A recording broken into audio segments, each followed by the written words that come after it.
What's going on, everybody? Maverick here, and I'm bringing you some more Division 2 content. More recently, we have had the Band-Aid 9.1 patch released this Thursday, because you release things on a Thursday randomly.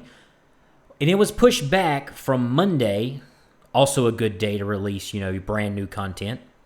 So let's dive into that.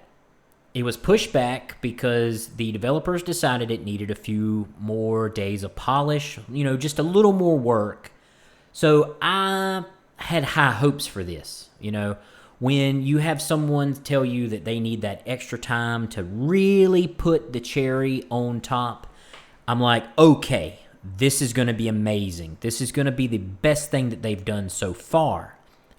Sadly, it's not. Okay, so what this really does is it band-aids the current content. They announced, oddly, with this content that they're working on a complete NPC overhaul with basically all NPCs, all across the board. Universal, blanket, nerf, buff, whatever it is. What they wanted to do with this 9.1 is they wanted to basically correct those outliers that we see, be a little too prevalent in all the different content. So that being said, what happened? All right, so we're going to see a huge nerf to flame damage and bleed damage caused by our NPC enemies. Didn't happen. All right, so what you're going to see is maybe a 5%, maybe 10% damage decrease. I don't know. I did not see at all this morning when I went to play. I didn't see anything going on there. We tested it out for a few minutes through challenge mode and heroic. On heroic, you still get melted instantly. I don't know where the percentage is there. I don't know if it was supposed to be 5%, 8%, 10%. But gentlemen, I was looking at something maybe along the lines of like 25%. It's not so much that it sets you on fire. It's the fact that once you're set on fire, you're taking 500 to 600,000 damage plus whatever damage the flamethrower is actually doing to you at the same time. Instant death is what it turns into. Before, with the tank, you would last maybe 2 seconds with 0 blues. We're just going to go with an all-out red balance, just reds, all right? No blues whatsoever, just reds, right? No resistances. And immediately it would do 700,000 damage, which was just about enough to kill you in about 3 seconds. All right, now it does that same amount of damage, maybe in about 4 seconds to 5 seconds. So you will see a decrease. I did not. I don't know what figures they're working with. But when you're dealing with astronomical numbers, bringing something down 5% doesn't really help. Also, we were supposed to get an increase to our bleed and fire damage. Okay, so far what I've seen is about maybe 5 or 10% on that. My Hive went from hitting about 47,000. Now it hits for like 53,000 damage a tick. On my bleed damage, I was super hoping we were going to get an alternative to fire damage. And the only thing I can really speculate here is that because the Hive hits the target and does amount of damage there, and then it does the bleed, maybe that's why they decided to hold off on the bleed damage. And same thing with the mortar. All the bleed damage effects are secondary effects to the primary, blast or whatever you want to call it. Whereas fire damage is generally, it hits the target and it does an immediate burst and then it ticks. But gentlemen, fire is so much better than bleed right now. I don't know how much better. Maybe I would speculate about 40% better. But that's just speculation. Don't take that to the bank. Moving right along, though, the next thing we were looking at was grenades. All right. So along with that nerf to, their bleed and fire effects. I mean, gentlemen, I was really hoping our bleed and fire was going to go the route of poison, but I think it's because poison, nobody's toting around poison bullets. That doesn't make any sense. Not yet, anyway. I'm sure they'll think of it somehow. All right, I was thinking like maybe it was going to go the route of poison, but that is not the case. Like, poison is in the dirt. Like, you almost cannot die from poison damage now, unless, you're just completely not paying attention. All right, so fire and bleed both are extremely challenging to go up against. Fire more so than bleed, of course, but that being said, the NPCs are also heavy on fire, short on bleed, depending on the grenades. All right, and that brings me to my next point. Grenade damage was supposed to be, or it wasn't damage, it was accuracy.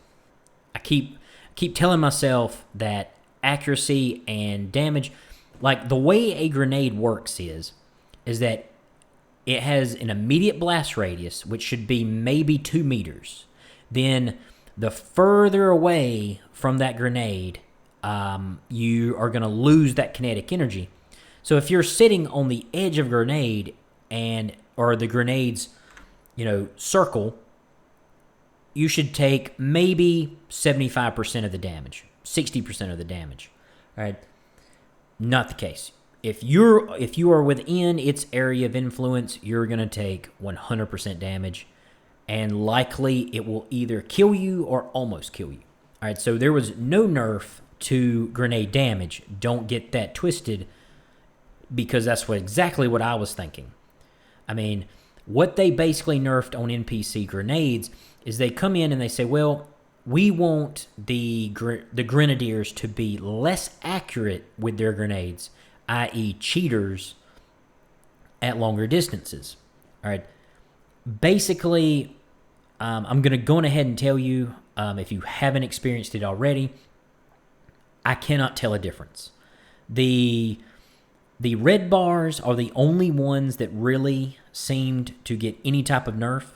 I mean, there are no more red bar John Elways or Peyton Mannings, whoever you prefer. But veterans are still pinging me with grenades at 50 meters, and elites are even worse. I mean, guys, Riker elites will basically, you can see the thing curve into your cover. I mean, you're sitting there looking at it, and you can watch it curve into your cover. Now, I don't know what they're going to do about that. They have not said a word. They're now working on patch 10.0 because that's going to be their savior. I don't think so. So, if you have been following along, you should have completed Jupiter, which was the big bad target, the marked target for this season. And guys, I got to be honest with you, I really hope they change things up. The challenge mission to defeat Jupiter, I'm not going to give away any details on that. I'm just going to say that it is exciting. It's a little bit different. I really liked the fact that it was different than just running a regular mission. It kind of upset me that it was just a regular mission. But you get what you get. And sometimes you pitch a fit. But anyway. All right, so grenade damage. Okay, so just to recap. Flame damage, still bad. Bleed damage, still bad. NPCs, still astronomically superior to division agents. They haven't really touched on much there. The grenades are still not very good. And really, gentlemen, the new skill that we got with defeating Jupiter, I don't see where it's going to be useful.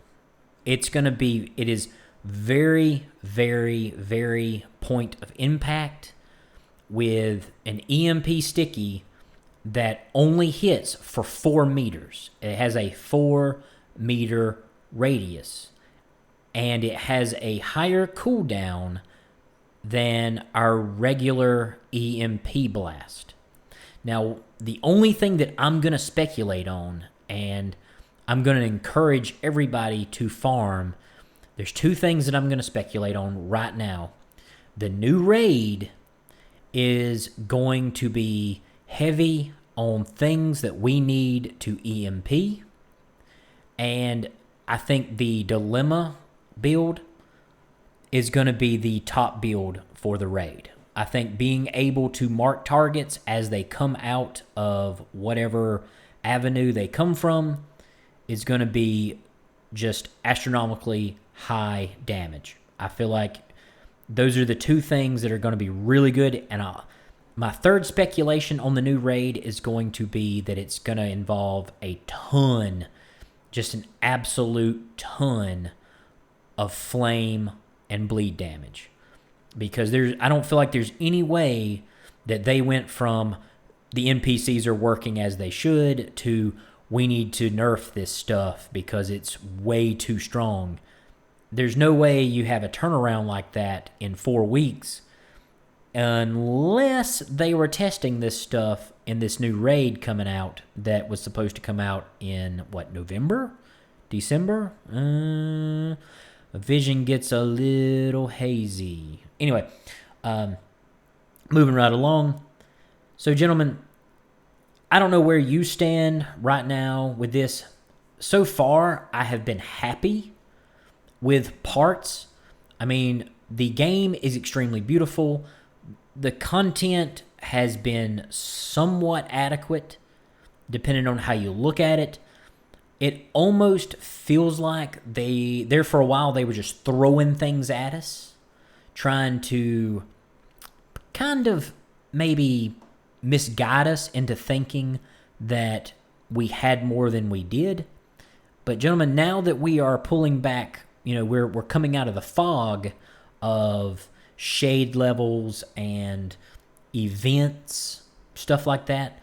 Now that we're coming out of that fog, we realize we still don't have a raid. We only got 4 missions. 5 if you count, the Keener mission, which, I mean, gentlemen, I don't know if you liked that mission or not, but it was really just a hodgepodge of different things put together from other missions. So I don't feel like that was really a strong mission. But anyway, just to recap here, I feel like they could have done a lot better, and they have now made some missteps to where we are basically bleeding community members. If you go on, I like to participate as much as possible on Twitter, Reddit, Facebook. You can always check me out on there as well. All right, guys, we are suffering. The players are frustrated and they're leaving. Nothing can be worse than a Facebook group that when I joined had 200,000 members, and since Warlords released, essentially, we've lost 57,000 members to that group. Now, I can't speculate that all of them left because they were sick of this content, or they were bored, or whatever reason they probably left for. Now, I can only speculate on that. But it's very strong. And I feel like these nerfs are exactly why this is happening. But guys, this video has drug on much too long. I feel like if you're going to listen to me, you're going to listen to me. But as always, I'm the Maverick. Please subscribe for all this great content. And I am out.